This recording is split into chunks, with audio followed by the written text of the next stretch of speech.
He has the backstory that due to him, multiple people also died due to the tapes he recorded. And of course he was very passive in that situation, because we see that because he's so inward, all he really had, of course, was technology. That's why he became very centered upon it and started to find it more important than people. But of course, the negative events of that made him even more fearful, as he was still raised as a devout Catholic. His mother also put him in oil when he was little, so clearly he was treated as a Catholic would be when they're about to die. So he was raised with this faith. That's why he has such a strong conscience, and he's still feeling guilty now of having killed those people, and therefore he's extra fearful of that people might be killed again. And he's now also persistent and proactive and also sensitive and paranoid as a result of it. So he's very depressed, in denial and guilt feeling. And so overall, Cole is a fantastic character. He's so complex, dark, intellectual. He has such a detailed life and backstory and arc, and he's also very original, and that he's very pragmatic and distant and secretive, but still longs for love and can apologize. He is stern and persistent and more pacifistic than he is a coward, and he can be very introvert yet also hysterical at the end. This makes for great contrasts. So that was very in-depth, and ha! I can be smart! You were wrong, Mom! You were wrong, sister! You're wrong, Dad! And teachers, and uncles, and friends, and Pope Benedict. Yeah, even the Pope I thought I sucked. And when the Pope is mean to you, you know you're a loser.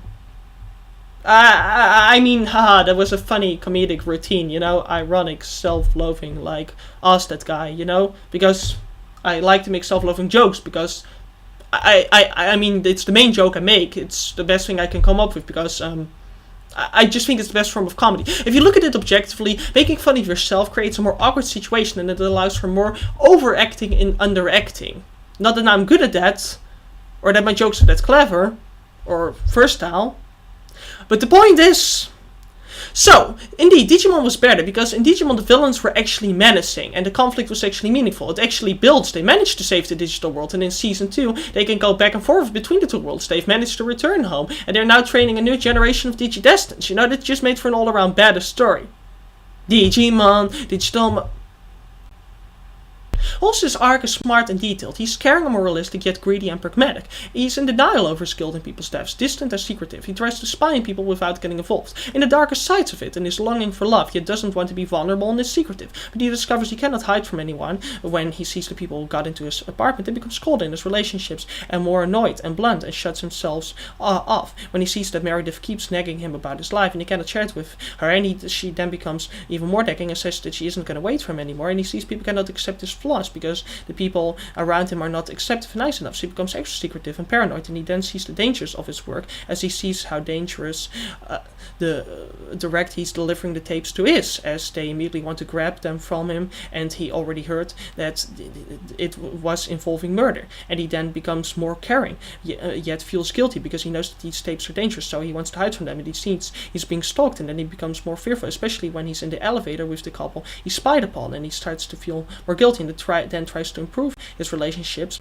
When he's at the convention, he tries to deal with his problems with Stan, but he sees it isn't immediately working, and he becomes more vulnerable to Stan, and he sees he's being stalked and becomes more angry, saying he'll think about giving the tapes to the boss himself, and he becomes very frustrated. But as a result, now that he sees personal relationships are failing, and he also sees that he cannot protect his material self, he starts to focus more on his principalic side, but he isn't really understood by his friends, who keep nagging him about his personal boss secrets, even though thereby he might be endangering more people, and he's still very obsessed with making money, so he keeps trying to get his friends on his side, and then he gets betrayed because he's too naive by his own girlfriend, and he sees he cannot even trust her, and he sees he cannot make money in this business because one of his own business partners is trying to spy on him just to demonstrate his skills, and that he therefore has to sell his own soul, and he sees that this is worthless as well, so he cannot really become successful in this business without losing what matters to him, and he sees that he cannot even trust his own girlfriend, and that his friends are mean to him, and then he discovers that he doesn't belong in the business at all, and he tries to be heroic by keeping the tapes,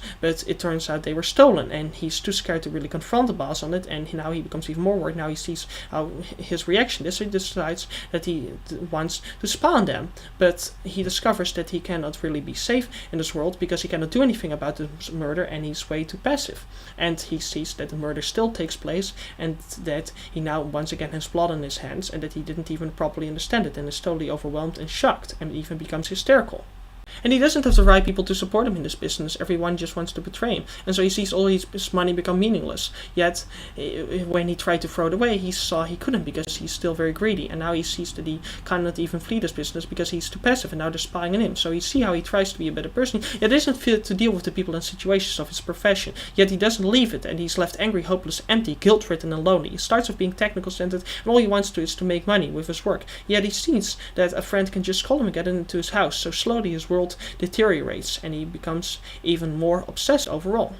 And so we see that even though he starts off being technical-centered and just wanting to do the job, he sees that he cannot properly protect himself. He's very secretive, and he then discovers when he just wants to make money that a friend can just call him, and he becomes all around more obsessed and paranoid and won't leave him alone about his life, and he feels bothered and becomes more work-obsessed, but when he sees how sneaky they are with the dealings and how dangerous it is, he becomes even more caring. It's a very detailed arc that ties into the plot and where all the smaller characters influence him, where his romance is tied into it, and at the same time we see how it ties into his work and into his own faith, because he becomes at the same time very secretive when he sees he's being followed and when he is in the elevator with the people he spied on.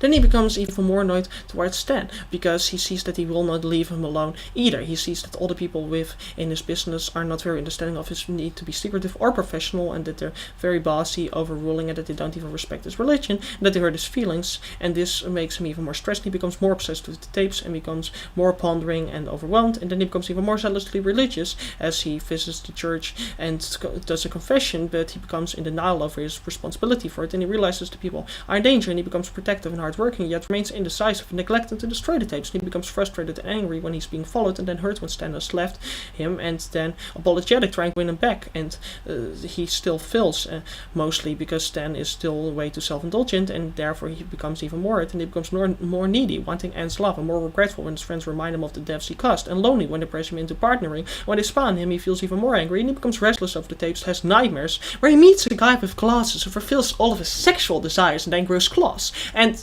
I'm sorry, I couldn't resist. As that guy's just so fantastic. He's dry, dark, surprising, sarcastic. I want to thank him for many wonderful videos. I modeled myself after him. And just as Plinkett said, when I say modeled, I mean he inspired me a little. Hail us that guy with the glasses. That was a reference to the Romans. Yeah, Ave. I've OCD. You cannot hate crime, sue me. Can't touch me. Ask that guy. He isn't just funny, but also smart and handsome. And one day he will be mine. Now, for those complaining I'm ripping these guys off way too much, two things. One, they are my brothers. Now, if you want to know that makes things even way more disturbing, good. The internet depravity is strong with you. A powerful troll you will become. And two, most people like South Park. So then the tapes have been stolen and he cannot trust Meredith either, and he's even more lonely and trustless. And then he becomes even more worried of what his boss will do, and he's enraged. And he throws his money away, yet he picks up his 15 grand after he threw it away because he's still too pragmatic and greedy. And he becomes very desperate, spying on the couple in the hotel, yet is scared and pacifistic and hides. And he then becomes overwhelmed and thinks it was just a dream, yet it is real. And then he sees his technology failed him and the boss got murdered, and he becomes hysterical. When he turns out to be bugged, he becomes completely hopeless and self-destructive and sad. This arc is a tragic one and very deep, detailed, multi-layered, and influenced by the plot. Oh, and by the way, when I said Anne, I of course meant Meredith. I accidentally switched up the names in an earlier draft of the script. I fixed most of it, but I neglected to fix these. And I didn't mention this just in a quick notion for two reasons. First of all, I felt the need to sincerely apologize for this, because it's a really big mistake. Two, the nostalgia critic drew bad attention to it with his joke, and I don't want to steal that. And three, I'm too fucking lazy. And by the way, it's just a woman. What's in the name? I mean, really, does she matter all that much? I mean, she's just some pussy for him. Oh, and by the way, that's not a joke. I'm actually sincere about it. I'm a horrible sexist. I'm a Catholic. What did you expect? Now I know what you're thinking. Wait a minute. Don't you guys venerate the Virgin Mary? No, we worship her, but that's not the point. She's a virgin. That doesn't count. All women who have sex are bound to go to hell. How dare they enjoy it? I mean, and now they want to escape the punishment from God for it by having abortions and avoid having their lives ruined by babies. And really, that's the punishment you get for sex. And now you're violating the law of God as well? The Unusual Suspect, who's one of the funniest, the smartest, and most well-acted critics out there. Subscribe to him, by the way. Who I'm sure would like to give me a shout-out as I gave one to him, along with Ask That Guy, two famous critics. No?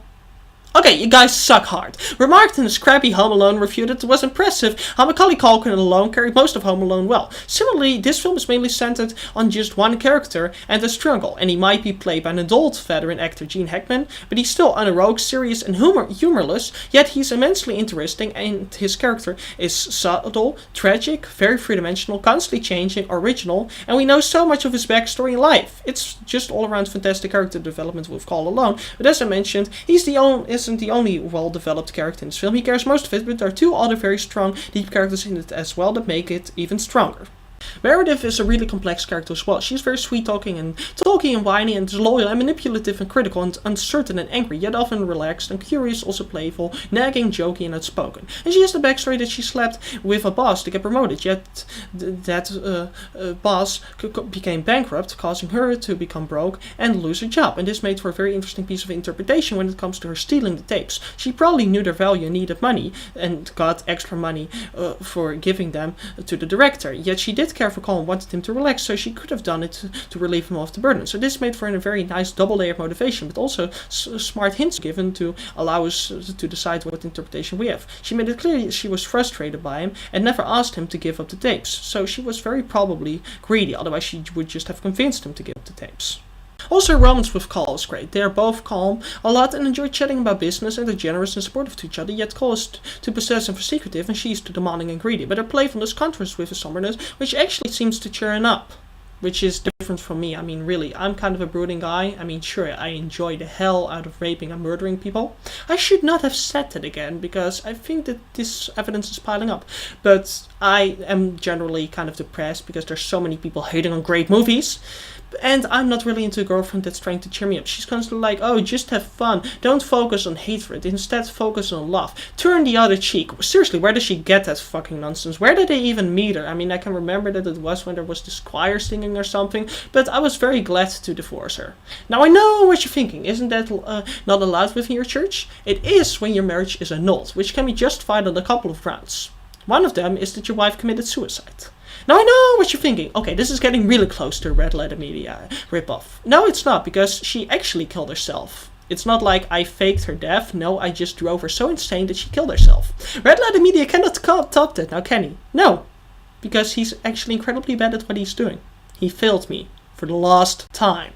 Stan is great also. He's nice and polite and easy going and social, but also really interruptive, thoughtless, curious, angry, nagging, disloyal, harsh, playful, and a bit ambitious. And Mark is manipulative, slimy, greedy, aggressive, pragmatic, dishonest, angry, jealous, and arrogant. He's actually a very interesting character also. So the supporting characters for the small roles they have are actually very well developed. They are very well developed in a short amount of screen time, which shows just how strong the characterization and writing in general in this film is. And Martin's status, a fork, menacing, demanding, manipulative, smooth, spoiled, arrogant, cold, and stalking, and really sneaky. We don't know too much about him because we know little of Cole's enemies, because that fits his confused perspective, but we do get enough hints to not be totally lost. Martin clearly was planning to aid the couple as he realized he could get a better deal with them, and he had great foresight. And the director is stalking, obsessed, dangerous, cold, manipulative, selfish, moralless, and silent, but also hurt and naive. He seems way too distant and therefore probably alienated his wife, yet he was angry but not murderous. He, like Martin, is mostly in the background, but we do get his character by the end of the film. He just wanted to know what his wife was up to, but he wasn't automatically a murderer. And Anne, his girlfriend or wife, is very obviously dishonest because she likes to date another guy, but is actually also playful and concerned, as we see when she feels worried about a homeless guy, and she's also vulnerable and sad, but in the end she's murderous, probably because she was just way too naive and wild and out of control for someone that young, and way too greedy when she was dating such a rich man and wanted the money, and at the same time also very clearly had the motivation that she was just too self-indulgent to not kill her husband and to be able to freely cheat on him. And Mark, her boyfriend, was also kind of playful and supportive, but in the end also murderous and betraying and dishonest. And we also get his motivations. He was also in the end naive and in and over his head, but wanted to be rich and to go off with his girlfriend to be able to totally enjoy their relationship.